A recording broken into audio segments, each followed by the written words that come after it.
Istanbul में OSCE इजलास, 40 से ज़ायद सिफारतकार शरीक, वज़ीर ख़ारजा इसहाक डार और ईरानी वज़ीर ख़ारजा अब्बास इराक़ची भी शरीक। इजलास से खिताब करते हुए चेयरमैन OIC का कहना था कि ईरान और गज़ा में इसराइली जारियत की मज़म्मत करते हैं।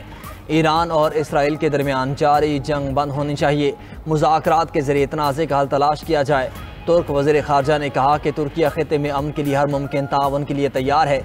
ईरान इसराइल के खात्मे के लिए संजीदा कोशिशें ज़रूरी हैं।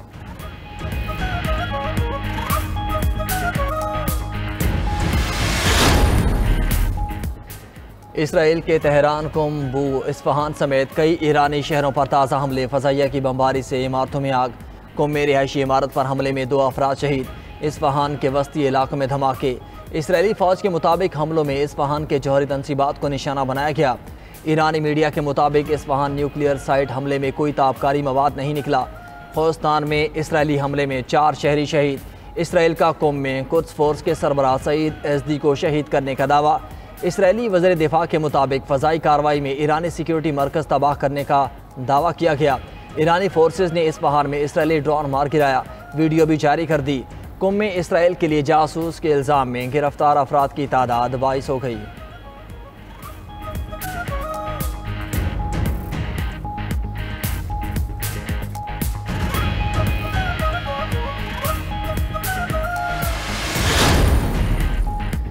ईरान का जवाबी वार, इसराइल पर फिर बैलिस्टिक मिसाइल दाग दिए। तल अबीब और हीफा धमाकों से गूंज उठा। ईरानी मिसाइल लगने से इमारतों, तिजारती मराकज़ और फौजी तनसीबात में आग भड़क उठी। ईरान ने देमोना में एटमी रिएक्टर पर भी मिसाइल हमला किया। इसराइली फ़ौज का भी ईरानी हमले की तस्दीक, साथ ही कई मिसाइल और ड्रोन्स रोकने का दावा भी किया। इसराइल का दिफाई निज़ाम अपने ही शहरियों को निशाना बनाने लगा। इंटरसेप्शन मिसाइल तल अबीब की इमारत को जा लगा।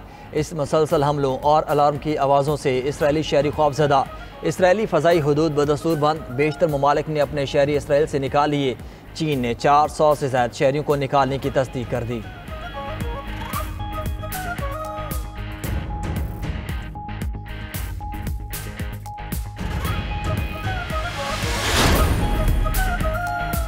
ईरान से बात करेंगे, देखते हैं कि क्या नतीजा निकलता है। अमेरिकी सदर डोनाल्ड ट्रंप की मीडिया से गुफ्तगू, कहा मुज़ाकरात से पहले सीज़ फायर चाहता हूँ। ईरान पर हमला करने का फ़ैसला 2 हफ्ते में करूँगा। अमेरिकी असासों पर हमला हुआ तो हमला करने वालों को दुख होगा। ईरान में ज़मीनी अफवाज उतारना आखिरी हल होगा। इसराइल के पास इतनी सलाहियत नहीं कि वो ईरान की जौहरी सलाहियत ख़त्म कर सके। ट्रंप मज़ीद बोले कि ईरान की एटमी सलाहियत से मुतल्लिक़ तुलसी ने गलत किया। कुछ लोगों को मुंह नहीं खोलना चाहिए। हकीकत में ईरान कुछ हफ्तों या महीनों में जौहरी हथियार बना सकता था। ईरान अमेरिका से बात करना चाहता है, यूरोप से नहीं। जंग बंदी कराना यूरोप की सलाहियत नहीं।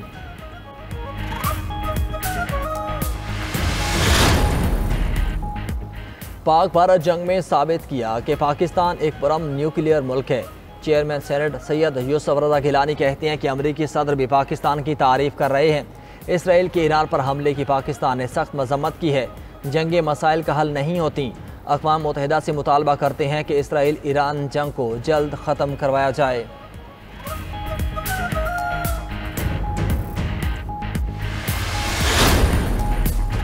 नए बजट में तनख्वाहदार तबके पर टैक्सेस में कमी की। सालाना 6 लाख से 12 लाख तनख्वाह वाले अफराद पर इनकम टैक्स 2.5% से कम करके 1% कर दिया। वज़ीर ख़ज़ाना मोहम्मद औरंगज़ेब का सेनेट में इज़हार ख़याल, कहते हैं सरकारी मुलाजमीन की तनख्वाहों में 10% और पेंशन में 7% इजाफा किया गया। दरामदशुदा सोलर पैनल्स के पुरज़ाजात पर सेल टैक्स 18% से कम करके 10% कर दिया। ये इक़दाम मकामी सोलर पैनल्स इंडस्ट्रीज़ के फ़रोग़ के लिए किया गया। इस टैक्स का इतलाक़ 40% दरामदी सोलर पैनल्स पुरज़ाजात पर होगा। इम्पोर्टेड सोलर पैनल्स की कीमत में 4.6% इजाफा होगा। सेनेट फाइनेंस कमेटी ने बजट ताजावीज़ हमारे साथ शेयर नहीं की। शिबली फराज का सेनेट में इज़हार ख़याल, कहा यह बजट अवाम के ख़िलाफ़ है। गुर्बत ख़त्म करने के लिए कुछ नहीं किया गया। उसूली तौर पर ख़जाना कमेटी अपोजिशन के पास होनी चाहिए थी। सेनेटर अली ज़फ़र ने कहा कि आर्टिकल 73 के तहत सेनेट ने बजट सिफारिशात देनी है। इस वक्त ख़जाना कमेटी की रिपोर्ट की सिफारिश नहीं कर सकता। 100 सफ़े की रिपोर्ट ख़जाना कमेटी ने दी। कैसे मुमकिन है ये रिपोर्ट को पढ़ सकूँ? आइंदा कम अज़ कम 1 दिन पहले रिपोर्ट मेंबरान को दी जाए।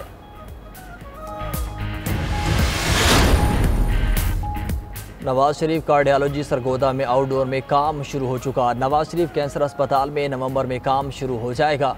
वज़ीर इत्तलात पंजाब अज़मा बुखारी कहती हैं, मरीम नवाज़ ने पंजाब में तारीखी कारनामे सर अंजाम दिए। सूबे में नए तरक्याती मनसूबे लाए जा रहे हैं। पंजाब की कच्ची गलियों को पुख्ता किया जा रहा है। ग्रीन एरिया के लिए फंड्स रखा गया है।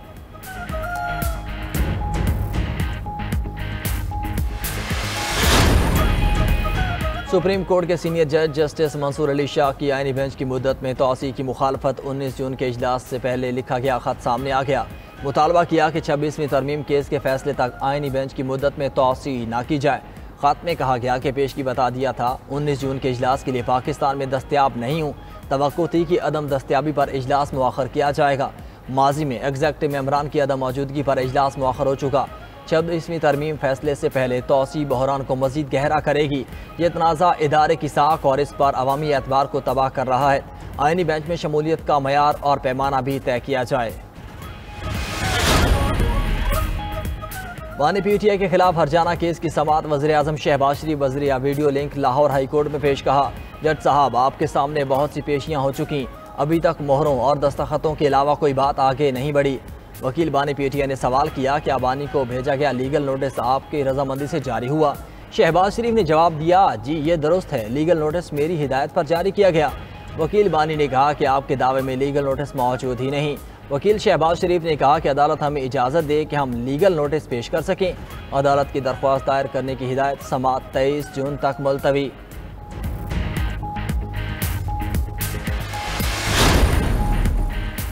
अक़वाम मुत्तहिदा का इसराइल और ईरान से फौरी जंगबंदी का मुतालबा। सलामती कौंसिल इजलास में अंतोनियो गुतेरेस ने कहा कि तनाज़ा बढ़ गया तो कोई कंट्रोल नहीं कर सकेगा। ईरान बारहा कह चुका कि वो एटमी हथियार नहीं बना रहा। कशीदगी का हल सिर्फ सफारतकारी में है।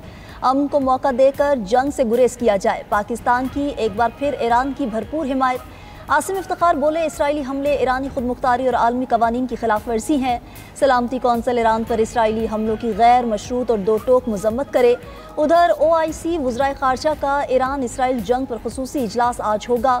40 से ज़ायद ममालिक के वफूद शिरकत करेंगे। नायब वज़ीर आज़म इसहाक डार भी शरीक होंगे।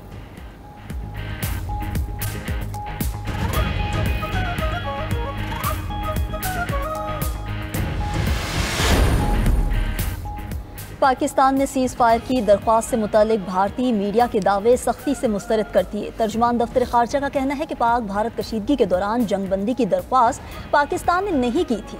भारतीय जाहिरियत पर पाकिस्तान ने अपने दिफा का हक इस्तेमाल किया। सीज़ फायर के लिए दोस्त ममालिक सऊदी अरब और अमरीका ने अहम किरदार अदा किया। नायब वज़ीर आज़म इसहाक डार भी वाज़ेह कर चुके कि अमरीकी और सऊदी राबतों पर पाकिस्तान ने जंगबंदी पर रजामंदी जाहिर की।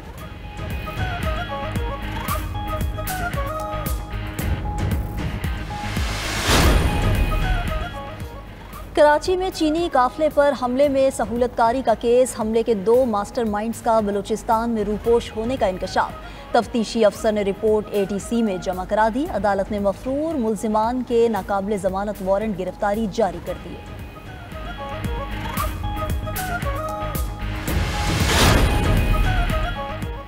और पंजाब में आज से प्री मानसून सीजन का आगाज। इस्लामाबाद, रावलपिंडी और लाहौर में बादल बरस पड़े।